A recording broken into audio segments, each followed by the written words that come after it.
Hey y'all, Cindy Grogan, the Sensible Psychic. I had this come up a couple times in the last couple of weeks, and I figured it would make a good subject for a video. So let's talk about it.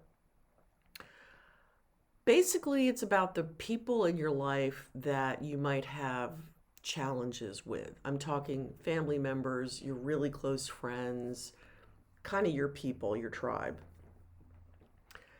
I'm of the belief that we reincarnate multiple times to get better, smarter, wiser. And a big part of that is interacting with other humans in our life. I believe that we form what we call a soul group, not Earth, Wind, and Fire, but a group of other souls who agree to kind of work together in over various lifetimes and switch up roles that we can each experience that experience from different perspectives. In other words, in one lifetime, somebody is the mother figure. In the next lifetime, that person may opt to be, the oldest child. Um, it's just, again, it's literally walking a mile in somebody else's shoes, which is usually a good piece of advice. The point of the soul group is to work again over multiple lifetimes. It's kind of like, when you go to law school and they have the study groups and one person does this and the other person does that. It's kind of sharing the load, but the end result is that everybody kind of understands stuff better. So that's really the point of the soul group. I think if you approach whatever difficulties or problems you have amongst the close people in your life from that perspective, it gives you a different way to view those conflicts. I'm not saying it's easier. It can be incredibly frustrating. It can make you angry. It can do all the things. But if you take a moment to say, all right, there's kind of a reason for this, it might give you a better way to approach your next engagement with them. A perfect example is I had a woman here the other day, and she is the middle of three daughters, and for whatever reason, she just gets it all from the mother. It's like she's the target. And it's been like this her whole life, and she says it's just aggravating, and her mother's just a pain in the ass, and the whole thing.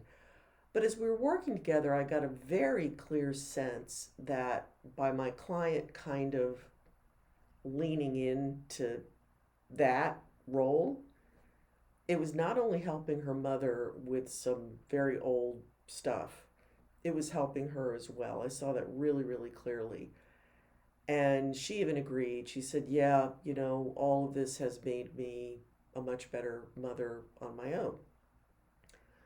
Now, the caveat is this doesn't mean you just lay down and take whatever crap you might be getting within the context of an intimate relationship.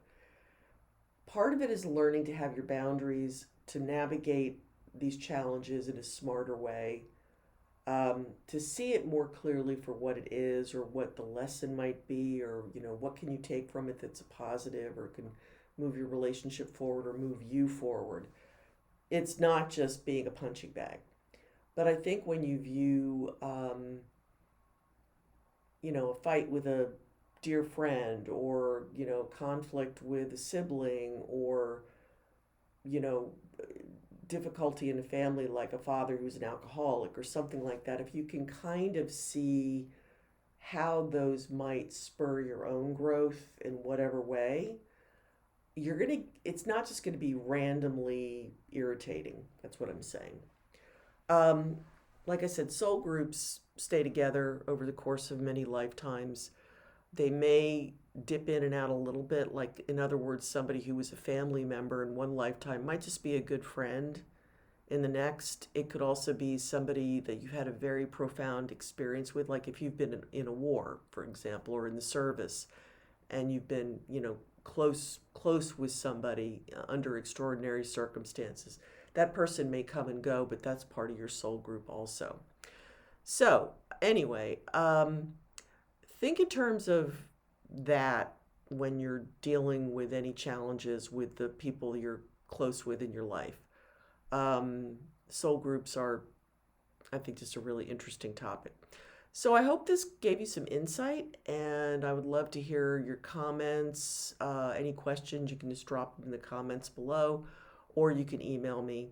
And I hope that that has proven to be useful, and I hope you have a fantastic day.